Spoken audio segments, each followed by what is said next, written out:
오늘 우리가 읽은 본문은 구약의 제일 마지막 사람 세례 요한이 구약을 마무리하는 장면이자 또 신약의 제일 첫 번째 사람이라고 할 수도 있는 바로 그 세례 요한이 신약을 시작하는 장면이라고도 할 수 있습니다. 신약을 향해 나아가며 구약을 마무리 짓는 길목에 우리는 지금 서 있습니다. 지난 한 해를 마무리하며 희망의 새해를 맞이하는 이 길목에서 오늘 예수님께서 세례받는 이 장면을 우리 깊게 묵상해보며 이 시간에 마무리와 또 시작을 온전히 이룰 수 있도록 우리 생각해 보기를 원합니다. 구약의 마무리와 신약의 시작을 연결시켜주는 매개가 오늘 뭐죠? 세례입니다. 예수님께서 세례받는 이 장면이 구약과 신약의 장면 전환의 매개로 사용되고 있다는 말입니다. 세례 요한의 세례를 통해 예수님께서 세례 받으십니다. 자, 세례 가장 기초적인 뜻 뭐죠? 죄를 씻는다입니다. 그런데 궁금하죠? 예수님께서는 죄가 없으신 분인데 왜 세례를 받죠? 아이러지잖아요. 죄가 없으신 분인데 뭘 씻겠다는 거예요. 왜 세례를 받으실까? 우리 이 대목을 곰곰이 살펴보며 오늘 특별히 세례 요한이 마지막으로 그리고 또 최초로 즉 구약으로서는 마지막 예언, 신약으로서는 최초의 예언 두 가지를 이 본문에서 하는 장면, 이 두 가지로 살펴보기를 원합니다. 왜 세례 받으셨을까? 첫째는 구약 제사를 완성하고 구약 방식을 종식시키기 위함이고, 둘째는 신약의 성령 세례를 통한 성령 사역의 방식을 시작하기 위함입니다. 자, 첫째 살펴봅니다.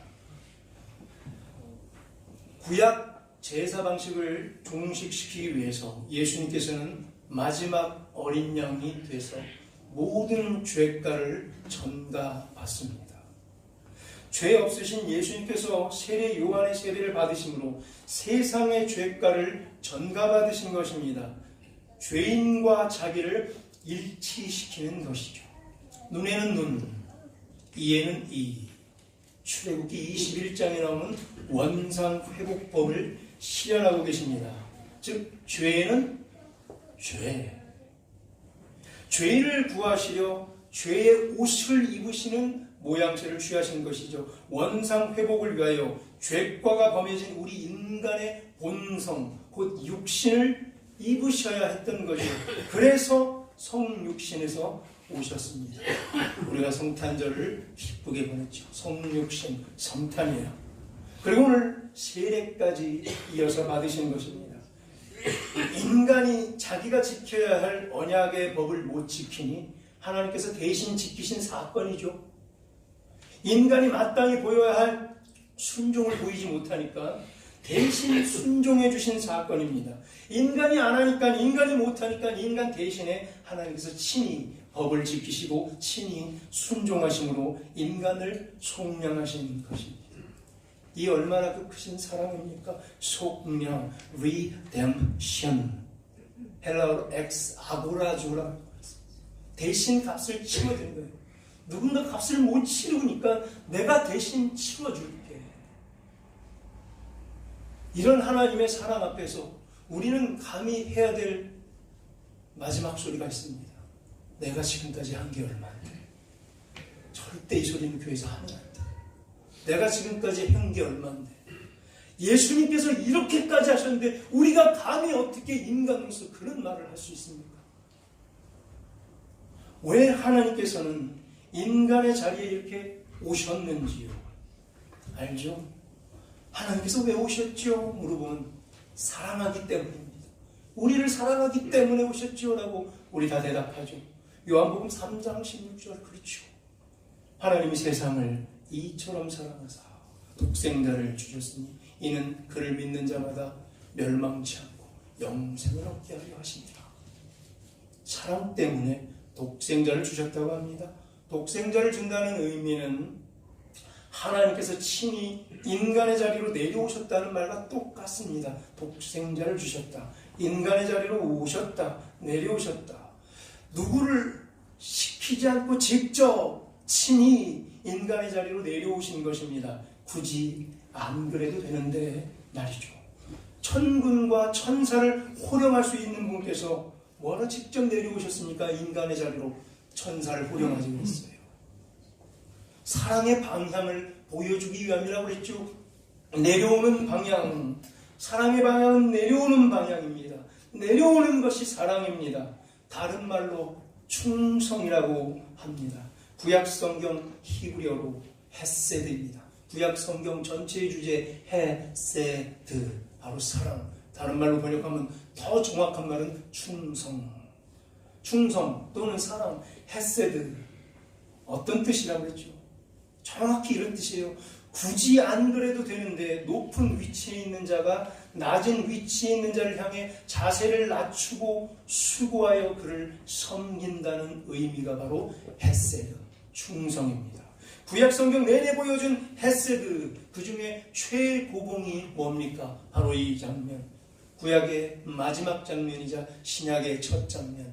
예수 그리스도의 성육신, 성탄일 것입니다. 하나님께서 인간을 충성과 사랑으로 섬기기 위해 직접 내려오신 사건. 예수님께서 성육신으로 오실 당시 어땠죠? 우리 크리스마스 때 좀 살펴봤죠. 가이사 아구스도라는 사람이 로마 황제가 되어 그 땅을 다스리는데 그는 신으로 숭배받았습니다. 그는 가이사 옥타비아누스라는 원래 이름이었는데 그 이름을 아구스도라는 신격화시킨 칭호를 받게 돼서 그는 인간인데 신이 된 사람입니다. 인간이 신으로 올라가려고 발버둥 치고 있는 거죠. 근데 거꾸로 신이신 예수님, 진짜 하나님이신 유일하신 하나님이신 예수님은 인간으로 거꾸로 내려오셨다는 말이죠. 죄과가 범해진 인간의 본성인 육신을 입고 오셨다는 말이에요. 인간의 방향은 끊임없이 위를 향해 갑니다. 높아지려 합니다. 죄의 방향입니다. 욕망의 방향입니다. 이기적인 방향이죠. 교만의 방향이에요. 자기만 옳다고 말하는 방향이에요. 뽐내려는 방향이에요. 자기 자랑의 방향이에요. 허례의 방향, 허식의 방향, 거칠의 방향입니다. 고집과 아집의 방향입니다. 심지어는 알면서도 누군가에게 피해를 입히며 고의적으로 치밀하게 범죄하려는 방향입니다. 성탄의 방향, 성육신의 방향과 반대의 방향입니다. 사랑의 방향과 충성의 방향과 반대 방향입니다. 하나님께서 인간을 향해 보여주신 방향과 반대 방향입니다. 그래서 예수님께서는 세례까지 받으시기로 결정하신 것입니다. 죄가 없으신데도 말입니다. 인간이 도저히 죄의 문제를 해결할 수 없기 때문이었습니다. 그래서 세례 요한은 오늘 이렇게 구약의 마지막 예언을 선포하며 외칩니다. 도저히 감당할 수 없었던 세례 요한 27절을 보면요. 그는 이렇게 마지막 구약의 예언을 합니다. 나는 그의 신발끈을 풀기도 감당하지 못하겠노라 라고 시작합니다.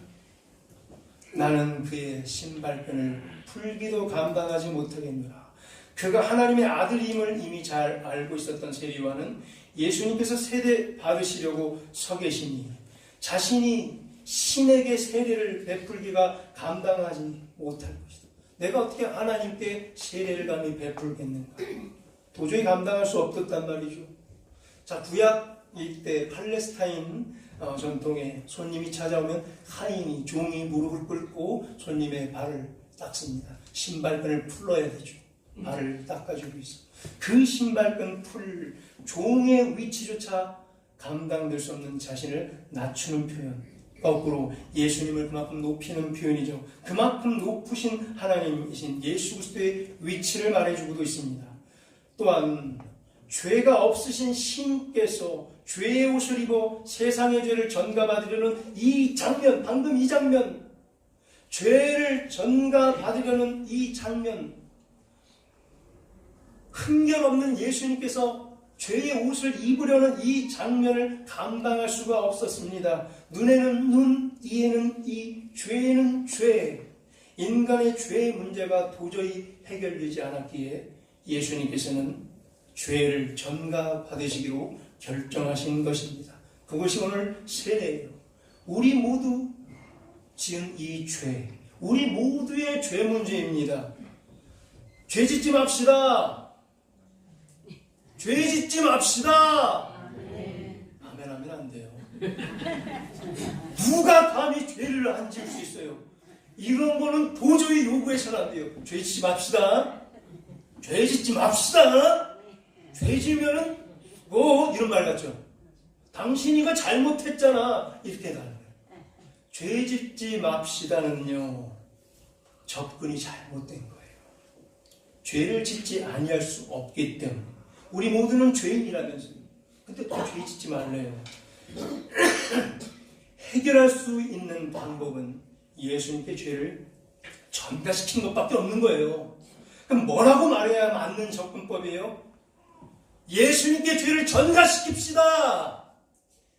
예수님께 죄를 전가시킵시다. 이게 맞는 접근법이라는 거예요. 29절에 이제 구약의 마지막 예언을 이끌어갑니다. 27절에 이어 29절 구약 예언의 종결편, 구약 모든 예언의 결론.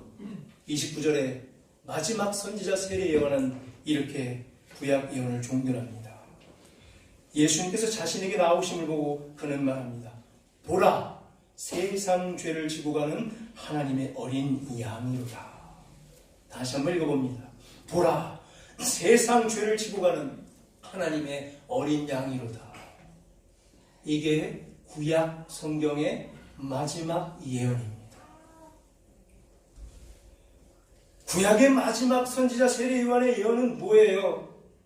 세상 죄를 하나님께 전가시키는 예언하고 있는 거예요. 그의 증언은 뭐예요? 세상의 온갖 죄를 하나님께 전가시키는 게 구약 선지자의 마지막 예언이에요. 결론이에요. 모든 선지자 예언의 결론. 세상 죄를 지고 가는 어린 양이다. 그에게 죄를 전가시켜라. 그래야 우리가 산다. 살고 싶으면 세상 죄를 지고 가는 하나님의 어린 양에게 죄를 전가시키라. 살고 싶으면 죄 짓지 마라. 이게 아니라 살고 싶으면 죄를 어린 양에게 전가시켜라. 그가 우리의 죄도 대신 지고 가실 것이다. 그리고 우리는 살게 될 것이다. 그는 그럴 자격과 능력이 있는 분이시다. 그래서 우리는 대속받을 수 있을 것이다. 우리도 마땅히 이 자리에서 이렇게 하나님의 어린 양을 증언해야 함이 마땅한 줄로 믿습니다. 뭐라고요? 당신의 죄를 그리스도께 전가시키십시오. 이게 맞는 방법이라고 그랬죠. 죄 짓지 마세요는 맞는 방법이 아니라고 그랬죠. 왜? 자기는 더 큰 죄를 짓고서 형제에게 죄를 전가시키면 안 되죠. 죄의 전가를 누구에게 하라고요? 예수 그리스도께. 오직 하나님께만 죄를 전가해야 돼요. 근데 우리는 누구에게 죄를 전가해요? 이웃에게, 형제에게 죄를 전가해요. 나는 끊임없이 합리화해요. 이러해서 나는 잘못이었고 그러니 당신이 잘못이요. 죄 짓지 마십시오. 근데 당신은 이런 죄를 지었군요. 이래야 우리는 속편합니다. 이 죄를 왜 형제에게 전가하냐 얘기해요. 하나님께 전가하세요. 그리스도 어린 양께 죄를 전가하라는 겁니다. 세상 죄의 전가가 예수님의 세례에서 이루어졌음을 세례 요한이 오늘 증언하고 있는 거예요. 구약의 모든 예언과 증거를 종합한 구약 예언의 마지막 총집결체. 보라, 세상 죄를 지고 가는 하나님의 어린 양이로다. 지금까지 그 어떤 누구도 이 선포, 마지막 세례 요한의 선포가 있기까지 속죄 제사의, 구약 제사의 어린 양으로 지목된 일이 단 한 번도 없었어요. 단 한 번도. 예수님께서는 세례 받으심으로 오늘 이날 죄가를 전가받았습니다. 최초로. 예수님의 세례 받으시면 그래서 뭐죠? 세례, 죄를 씻는다고 했죠? 천만이죠. 오늘 예수님의 세례는 뭐예요? 죄를 씻기 위함이 아니라, 씻는 세례가 아니라, 예수님의 세례는 뭐예요? 죄를 전가받는 세례예요. 다시요, 이 장면이 이해가 돼야 복음이 이해가 됩니다. 예수님의 세례는 죄를 씻는 게 아니라, 예수님의 세례는 죄를 받기 위한, 이양받고 전가받기 위한 세례였다. 마치 구약 제사의 흠 없는 어린 양처럼 말이죠. 그러면서 구약 제사 어린 양의 최후의 어린 양, 마지막 온전한 어린 양에 대해서 구약 제사를 완성시킵니다. 다른 말로 폐하십니다. 구약의 죄의 증거를 어떻게 써요? 어린 양과 숫송아지를 데리고 와. 그 머리에 안수를 하죠. 이제 내 죄는 전부 다 임파테이션, 이쪽으로 옮겨갑니다. 나는 죄가 없고 이 양이 죄야. 이 숫송아지가 죄다. 그래서 이것들을 잡아 죽이죠. 피를 다 뿌리고 다 태워버려요. 이게 제사예요. 그리고 나는 휴, 살았네. 내 죄를 다 전가시켜버렸네. 이 방식, 오늘 예수님께서는 그거를 다 받으려고 구약의 최종 마지막 흠없는 어린 양으로 오늘 오셔서 죄를 다 받으십니다. 그래서 예수님을 향하여 하나님의 어린 양, 하나님의 어린 양, 그러길래 마지막 세례 요한의 이 구약 예언은 얼마나 깊은 예언인지, 성경 구약을 전체 총정리하는 예언, 보라, 세상 죄를 지고 가는 하나님의 어린 양이로다. 죄를 안 지을 수 없고 죄를 다 짓는데 그 죄를 어린 양에게 이양시키는데 그가 바로 하나님이고, 그가 바로 이것 때문에 직접 성탄으로 성육신으로 내려오셨고 오늘 죄의 옷을 입는 세례를 받는 바로 예수 그리스도다라는 말입니다. 자, 둘째, 방금 첫째는 구약의 제사를 종식시키고자 마무리가 세례의 의미라고 했죠. 예수님께서 세례 받으신 또 하나의 의미, 신약의 시작이죠. 신약 시대.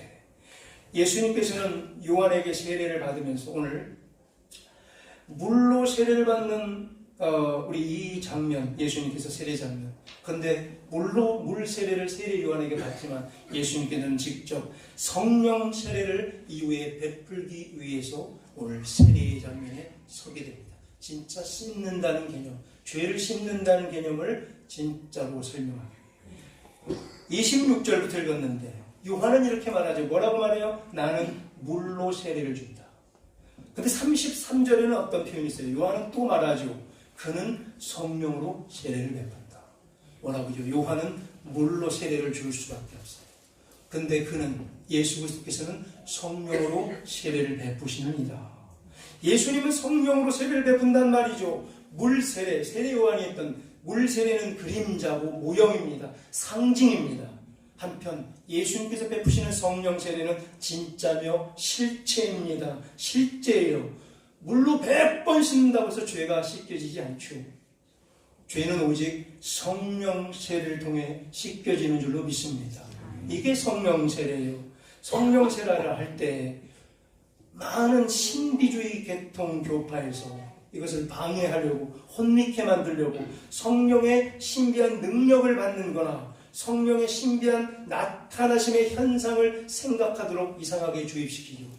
분명히 뭐라고 그랬어요? 성령 세례라면서요. 성령은 죄를 씻는 거예요. 죄를 씻는 주체예요.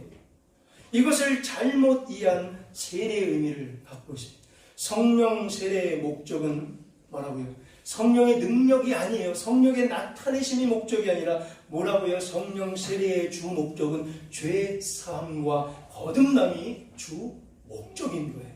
성령 세례의 진짜 목적과 진짜 의미는 한 사람이 회개하며 예수 그리스도를 믿고 구원받는 것을 의미합니다. 그게 성령 세례예요. 이게 전부예요.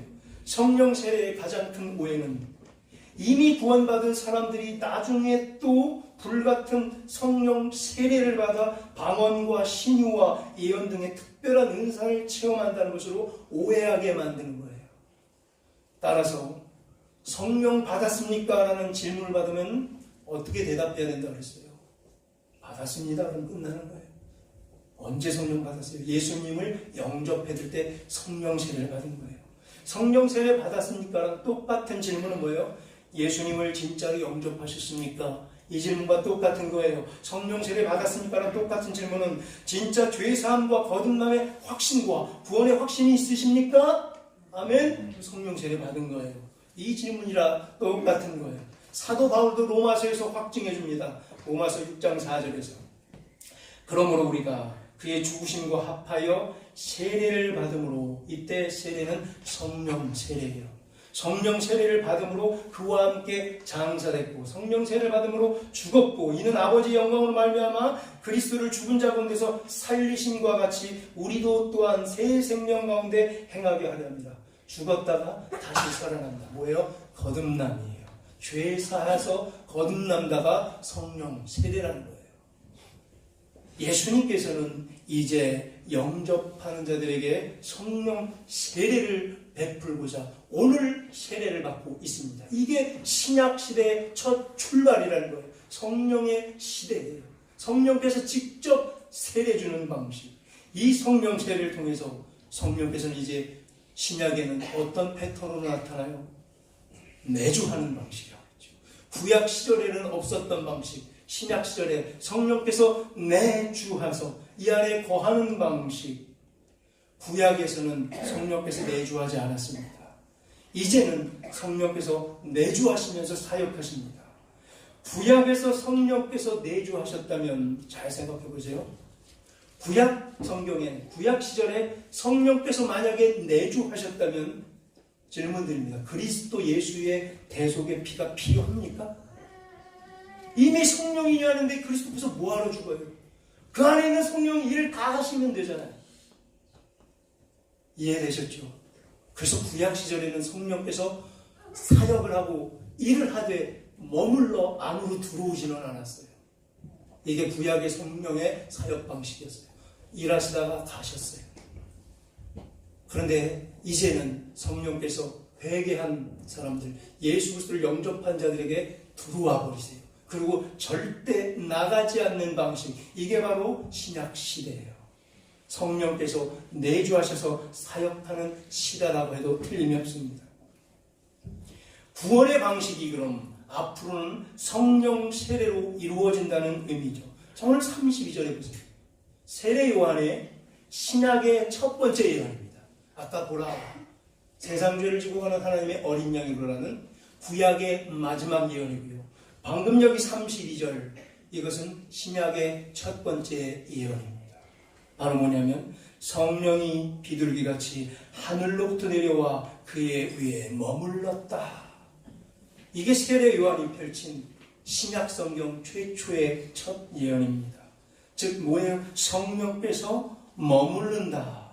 머무른다라는 말, 내주한다는 의미입니다. 머무른다의 원어 헬라어는 메노라고 나옵니다. 메노는 뭐예요? 묶여있는 거예요. 묶여서 머무른다는 거예요. 도망가지 않고 끝까지 묶여있는다는 거예요.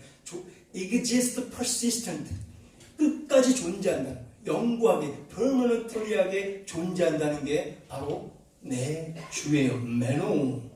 영구히 머물러 존재한다. 결코 떠나지 않는다는 의미. 예수님께서 그래서 최초의 성령의 담지자가 됐고 또 최초로 성령을 파송시킨 최초의 성령 파송자가 되셨습니다. 후에 십자가 순환과 부활 후 승천하시면서 또 다른 보혜사이신 성령님을 직접 파송하죠. 예수님께서 보혜사시고 나는 이제 승천할 것이기 때문에 또 다른 보혜사를 너희에게 줄 것이다 말씀하셨죠. 회개하고 그랬어. 예수님을 영접하는 자들에게 성령께서 내주하는 방식으로 들어가 영원토록 머무십니다. 이런 방식으로 사역을 이루어 가신다. 이게 바로 신약 시대입니다. 그래서 성령께서는 지금 우리 안에 머물러 내주하고 계신 줄로 믿습니다. 이 안에서 결코 떠나지 않고 말할 수 없는 탄식으로 우리를 위하여 부르짖고 계신 줄로 믿습니다. 이제 말씀을 맺습니다. 구약의 마무리와 신약의 시작의 이 길목 앞에서 예수님께서 세례를 받으셨습니다.